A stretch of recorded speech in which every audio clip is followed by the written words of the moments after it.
yesterday. Okay.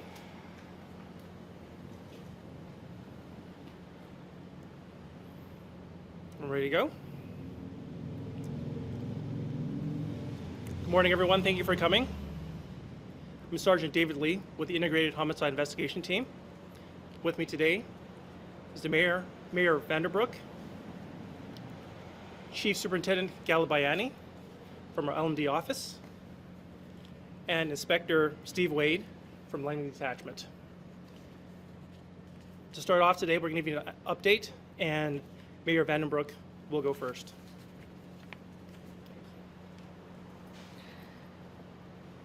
Good afternoon, everyone. It's with a very heavy heart that I'm here. I'm Mayor Val Vandenbroek, and we are here on the unceded territories of the Katzie, Kwantlen, Semiahmoo, and Musqueam First Nations. I'm here with a heavy heart. We had a tragedy this morning in our neighborhoods in the city of Langley, and our hearts, thoughts, and prayers go out to all those affected, families and friends of those that were involved. I want to take this opportunity to thank the RCMP and EHS for responding quickly. Sorry.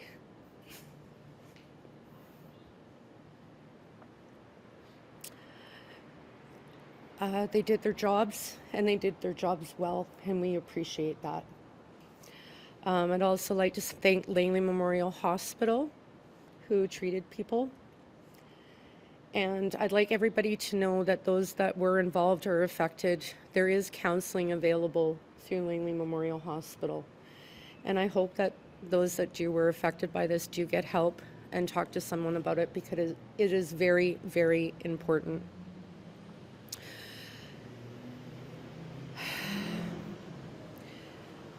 Everybody in our community should know that this was an isolated incident as far as we know. And we are doing everything we can to help people. And I know the RCMP is doing everything they can in this investigation. And I will let them speak more to this now. Again, I just want to say to the community, we're strong. We'll get through this. We've been through lots before. We've gone through COVID the last 2 years. I know we can't necessarily compare this to that, but we need to be kinder and we need to work together. And I can see this community coming together to work through this. So thank you.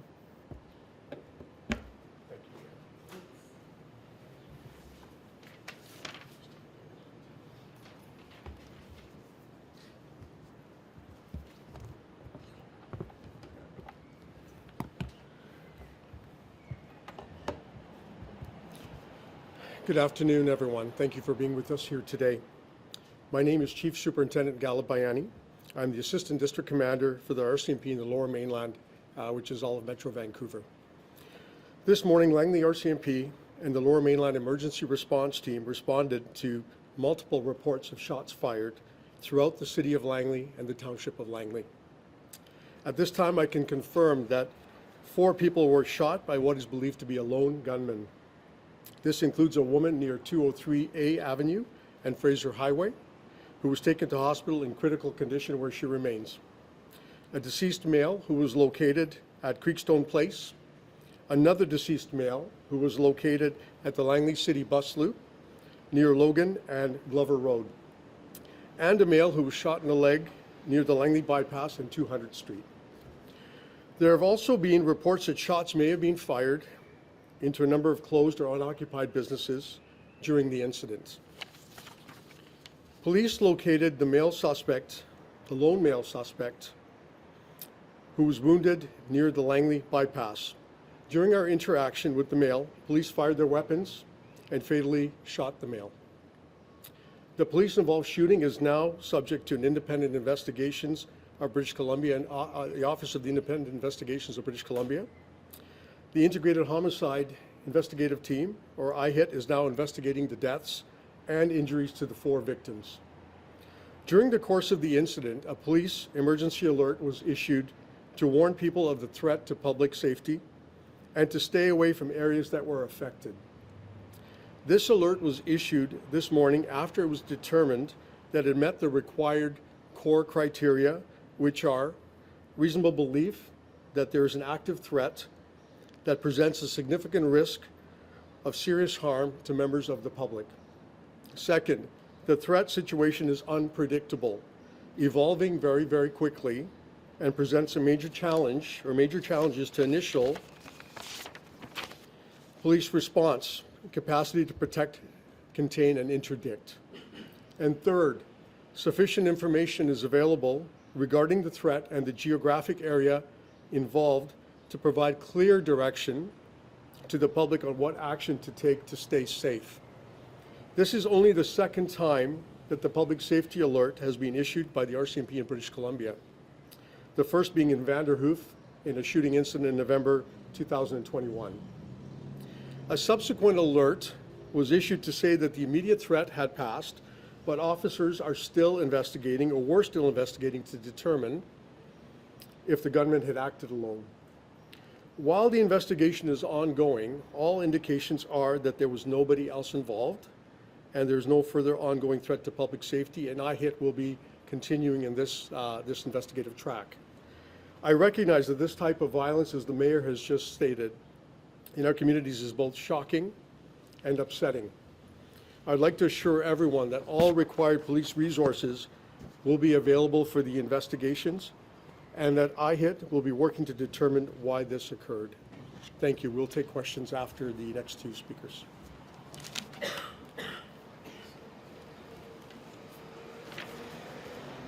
Good afternoon. I'm Inspector Steve Wade. I'm the Operations Officer here at Langley Detachment and currently the Acting Officer in charge.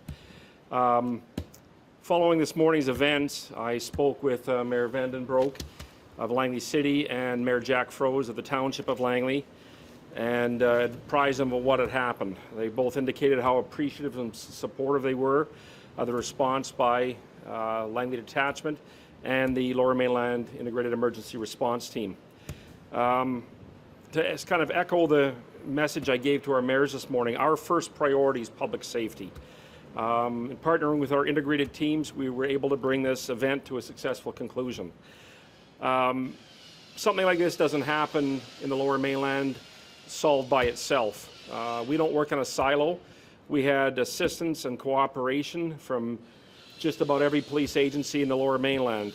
Surrey responded right away with assistance at the time. Burnaby, Coquitlam, the Integrated Roads Safety Unit has sent members up to assist us at the scene. As well, I've spoken to many of our municipal police department partners, including Delta Police and Abbotsford Police, and they've offered their assistance in any way, shape, or form they need. That's very much appreciated. At this stage, the investigation is ongoing, as Chief Superintendent Bayani said.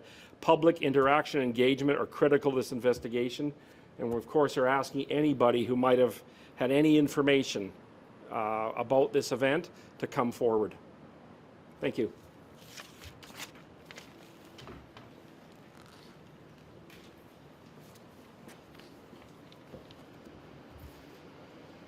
IHIT is working in partnership with the Langley RCMP, LMD ERT, and the Integrated Forensic Identification Section and the BC Coroner Service. We're also liaising with the IIO. The scenes are being processed and forensic examinations are underway. Identifications of the victims and suspect shooter are also underway, and we're trying to assess the linkage between the victims and the suspect. Efforts are being made to determine the scope of the shootings and confirm if the suspect was acting alone. This is an unfolding event with multiple scenes to process. We ask the public for patience, but their safety and security is paramount to us, and we ask that they keep the area clear. If anyone has any information, please call the IHIT information line, or they can email us. Are there any questions? When did the suspects, or sorry, were the people who were shot all homeless? We have heard earlier that these were targeted shootings against people in the homeless community.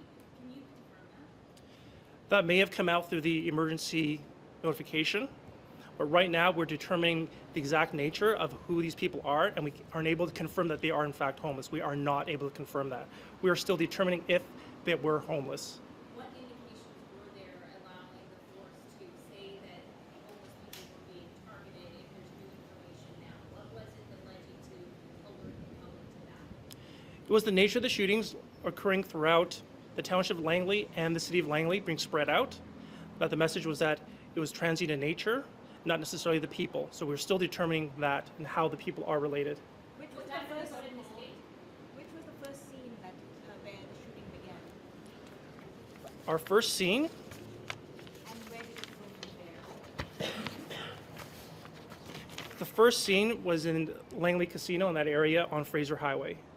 And it proceeded on towards Creekstone Place, the Langley bus loop, then to the Langley bypass, where we had the last victim, and where the suspect was engaged by the LMD ERT and Langley RCMP. Maybe you just the timeline, when this started. Do you have that, when the shootings began and when these people were shot? I can give you an approximate time. The shooting started around midnight, continued on till about 3 a.m. was the next shooting. 5 a.m. we had a shooting at the bus loop. About 5:45 at the Langley bypass. 3 a.m. at Creekstone, is that right? That's correct. And then midnight at the casino. And that was 5 a.m. bus loop and then 5 a.m. Langley bypass. Yes. So that was within. Around 5:45 a.m. at the bypass, where he was shortly engaged by the Lower Mainland ERT and the Langley RCMP. Any indication, David, that there were shootings before midnight? We're still determining that. There are a lot of information to process, so we're asking anyone with information who may have heard anything throughout the night or seen anything to please contact the Langley RCMP or IHIT. What kind of gun or weapon was the person using? Can't discuss those right now, as we want to leave the witnesses that may have seen anything untainted, but that information may be available later. Anyone who would have heard anything, though, shots or seen anything, anyone with a firearm, to please contact the police. How many shots were fired, approximately, overall? I don't have that exact number right now. Can you describe the scene at Langley bypass involving the white sedan and the police Tahoe truck where there's several bullets? And also, is that where the shooter was finally found dead? We engaged the shooter in the Langley bypass area. I'm unable to describe the scene right now as it is still being processed. There's a lot of information for us to go over. I can't provide that information right now. I think, David, just the white vehicle, the Mazda that's been covered up, was that a suspect? Is that the suspect in that vehicle? Can you tell us that? We're still waiting to determine that. There's a lot of information at the scene right now to process. So, bike as well, sort of pinpoint all this stuff to you, but if you bike clearly in the road, is that the suspect using that? We don't know that right now. And then the SUV, sorry, last one, the SUV, was that a police vehicle? I'm not aware of the SUV. Well, maybe I can get back to you on that later. Bullet holes through the, Yeah, I would like that information too. Sure, can you reach out to me afterwards and we can see if we can clarify some of that information. There are pictures of a series of bullet holes, about 7 of them, in the front windshield of a vehicle that appears to be a service vehicle that would relate to an officer. So did officers shoot at the suspect through the windshield of that vehicle? That remains to be determined. There's a bunch of investigative questions I can't get into specifically right now, as part of this is being handled by the IAO. Do you have the age or range of the victims involved and what was critically injured? And The also vic- suspect. The victims and the suspect have been identified, but we're not releasing that information yet. We are waiting for family and next of kin notification, and we'll hopefully be able to provide that to you in an update later on. Was the suspect known to police in any capacity before? The suspect was known to police. As to did any of that history lead to this, we're still determining that. This is an unfolding event and very early investigation right now. Do you have any indication about the motive? It is still too early to discuss motive. We have a lot of information to cover. We're interviewing the suspect's family and associates, and hopefully through that information we'll be able to piece together what happened and what transpired to this and provide that to you at a later update. I don't have the information with me right now. Can you speak to what was done from midnight to 5 a.m. to police what they were doing as a long-time commissioner? Our first responders were handling each case one-on-one, and as the scene unfolded and as we were able to piece it together, there's enough sufficient information to issue that emergency alert. And now we're treating them as one investigation.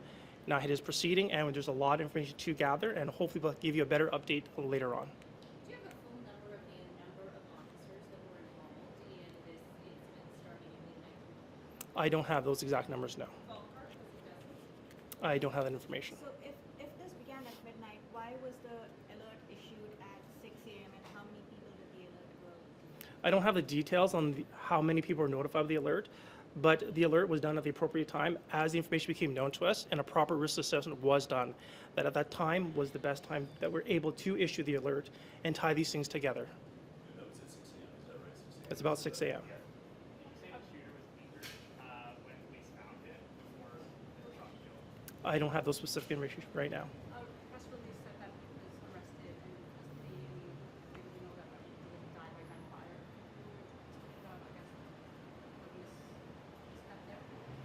I guess, step there. We have a lot of information to clarify right now, and we can confirm right now that the LMD ERT and the Langley RCMP engaged with the suspect, and he was shot and pronounced dead at scene. So what time approximately did the suspect die? I don't have that exact information. Did you initially find them at Wilbur Mall? Those details we're still trying to cover. This is just a preliminary update. I'll hopefully have more information for you later on or in the days to come. I apologize, David, you're saying that the suspect was shooting at police, is that right? I'm not confirming that, no. We engaged the suspect. Whether he shot at us still remains to be determined. Officers fired shots from within the vehicle that flagged custody at the Langley Monday. I can't get into those details right now. A lot of this information is being shared with the IAO, and they have part of the investigation as well. And not all of them are homeless people or transient people. What exactly do you mean by transient? Like, what does that actually mean? I thought of orphanage. We're determining the exact nature of how these people are related to the suspect. We cannot say right now that they're all homeless. Could you say some of them were transient, vulnerable people? It is too early to say that right now. Exactly who they are, we know their identities, but as to how they're related to this and where their placement and where they are, how it led to this, we're still determining that.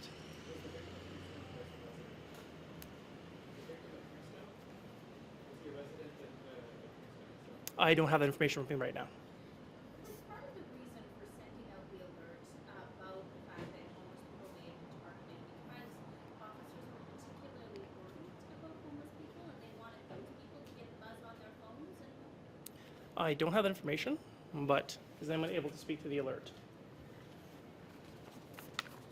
Yes, thank you for that question. As I mentioned, this is the second time an alert has ever been issued in British Columbia. There is strict criteria on the alert, recognizing that some vulnerable people may not have access to a phone. The alert was specific to the geographic area where we thought there would be risk, where we assessed risk and risk to public safety. So, for example, some folks outside of Langley are calling asking why did the alert come to us in Burnaby or in other jurisdictions. People do drive into work into Langley in the morning, and the investigation was still ongoing. We were not completely satisfied that public safety was, that we had that piece yet. The alert was out until we were able to determine that we had the right person in custody this morning. And at that point in time, we sent a second alert out advising everyone that now it is safer to do their business and that the scenes have all been taken care of or being responded to. So if I understand the reason why you're able to put out more information, we're worried about homeless folks now initially, and then you can't confirm that detail now, is just because you're going back and sort of dotting the i's, crossing the t's, and making sure that those details are indeed what they were that went out in the morning, right? You know, again, these situations are very fast unfolding. We have 5 different scenes right now all across Langley and Township of Langley. And at that time, 4 o'clock in the morning, we were trying to put out as much information as we can to keep the public, all the public safe, whoever that may be. And the moment we determine that we have the scenes contained, that we have the right people in custody, we can push out an alert now saying that, okay, we have, we've responded to this, and it is, we have the person in custody, and we want to take that alert back to let the public know that it's okay to go do business now. So you said 5 scenes altogether? There's multiple scenes, yes. Okay. And I was also wondering, the gym across the street from the bus loop, business there, so the gym said that they weren't, officers didn't go inside to tell them about the threat, and they only learned about an hour and a half later when this, and they were talking about how they heard shooting. Why weren't they told? So I can't speak to why they were not. Maybe our officers didn't know the gym was open at that time in the morning, but at this time, we're asking those people to call us, to contact the IHIT tip line, to call IHIT, to call Langley Detachment, and share anything that they heard, saw, recorded, and share that with us as evidence. And I was also wondering, Creekside Place shooting, did it take place inside the facility for people transitioning out of homelessness, or was it? I'll turn this back to IHIT to comment on the investigative. Before you go, multiple scene vehicles, how many exactly? Well, we have at least 5 scenes, I can say that, yeah. Creekside Place. You're asking if The shooting happened inside the Creekside Place? Did it happen, the shooting take place inside the facility for people transitioning out of homelessness, or outside? we're still looking to determine that. The indications right now was that it was outside, and hopefully we'll have a better update for you later on the afternoon or possibly in the days to come. There's a lot of information to process right now, and don't want to keep going over this same things, but are there any additional new questions? With respect to the transient victims, should people, was the alert intended to warn unhoused people? Should they have been proceeded during that span of treatment? The alert was to notify as many people as we deemed were in that area at the time. Was there any additional risk? I can't get into that specifically right now, but the emergency alert was to notify as many people as we could in that geographic area as they're traveling through Langley, as the scene was unfolding, based on the information we had at the time. So now that we have additional information, we're looking to provide more concrete and more confirmed information, and hopefully we'll give that to you at a later time. Do you think One question there there. are more victims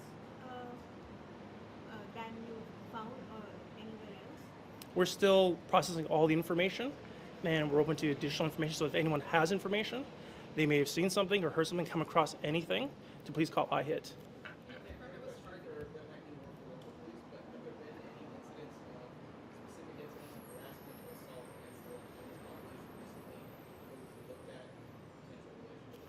So yeah, I don't have that information. We'll have to defer that to the local RCMP detachment and probably get back to you later on that. We're determining the exact nature of that.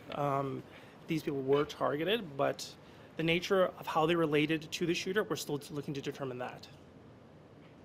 And Mayor Van, can we ask a couple questions? Sure. Okay, so just a couple, and then we'll move on after this. It's for me or for the mayor? Okay.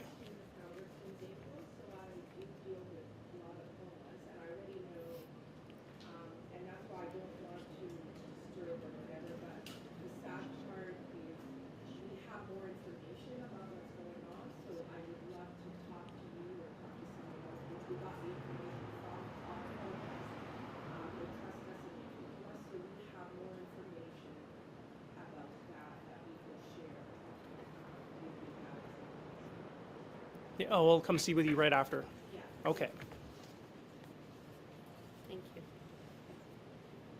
With respect to the emergency alert, do you think it was efficient, it was handled the way it was supposed to, and informed as many people as possible, especially as the shooter was Well, I think it was important that it go out to everyone. As was stated earlier, people drive through, go to work. People in Langley City aren't necessarily just from Langley City, right? So I think it is important that everybody is alerted so that they get the message. Whether or not it was effective or not, that's not my call to say. I do know that it woke me up at 6:13 or whatever it was this morning, and out of bed, and I'll tell you, it was heartbreaking to read that announcement. I almost feel like I'm still in shock over it, that this actually happened in Langley City. And having worked in my other job with the RCMP for almost 20 years in an admin capacity, I know these alerts are very important. And if we could, just save one person from getting injured or avoid the situation, I think it's better for all of us. And what happens is when stuff like this, even though it's only the second time it's been used, every time we use it, and God forbid we should have to use it again, I do know the processes are that after an incident like this happens, the RCMP do a debrief and review everything that went good, bad, and wrong and make recommendations. And that's what we do as a city as well.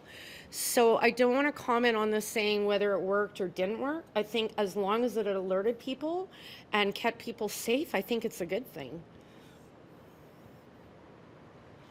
Any other questions? Good.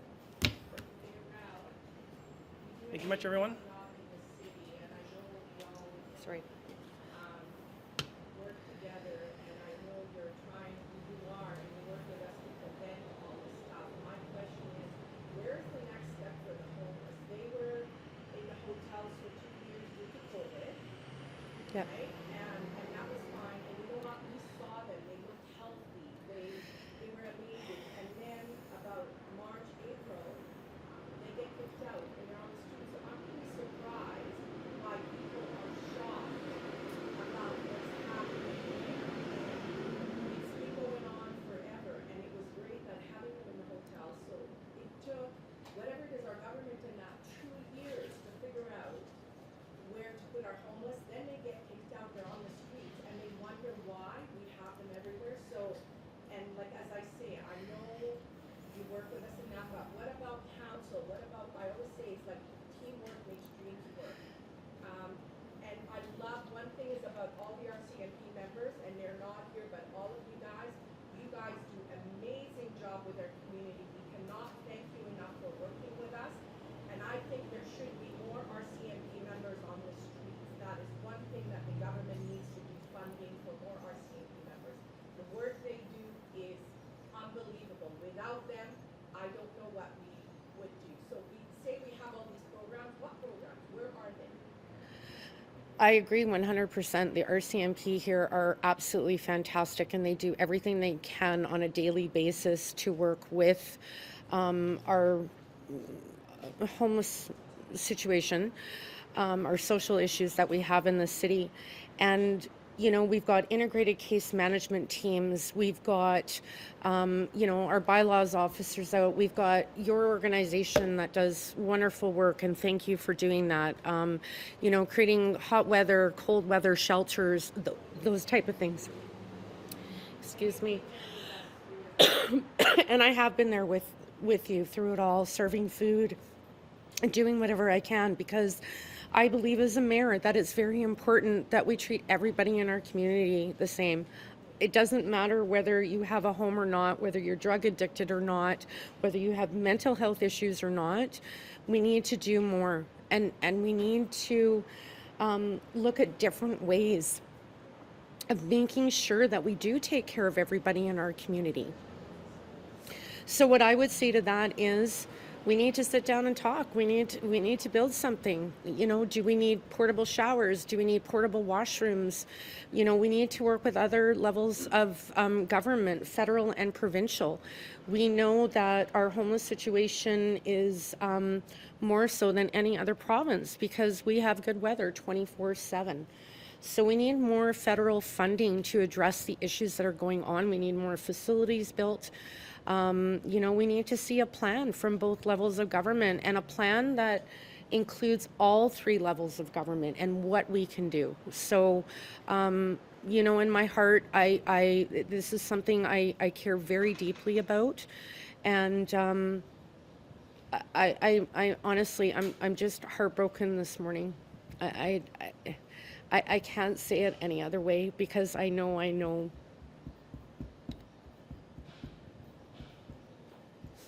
some of the people involved. I know. And you can try to do whatever you can. And I know we've been in situations where people have come up and begged me for a house to stay overnight, and I have nothing. I have to say to them, I'm sorry, I don't have anywhere for you. So, you know, like I said, we'll get through this together, and maybe this is the catalyst for moving forward even more. Sad that it takes something like this for all of us to be aware of what's going on. Yep.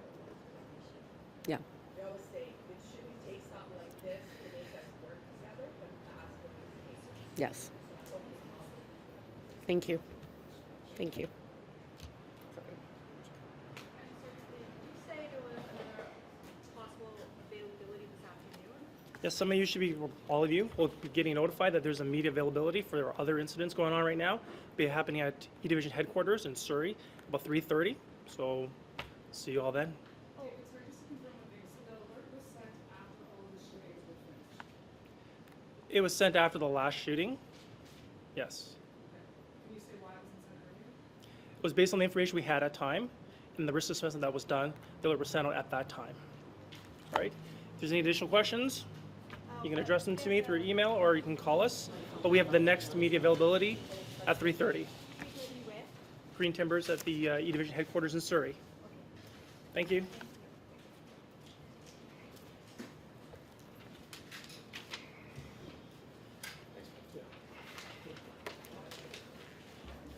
You just may want to confirm the Surrey one in case with your newsrooms, just to make sure, just in case. So we don't want you driving there if it's not going to happen. Yeah.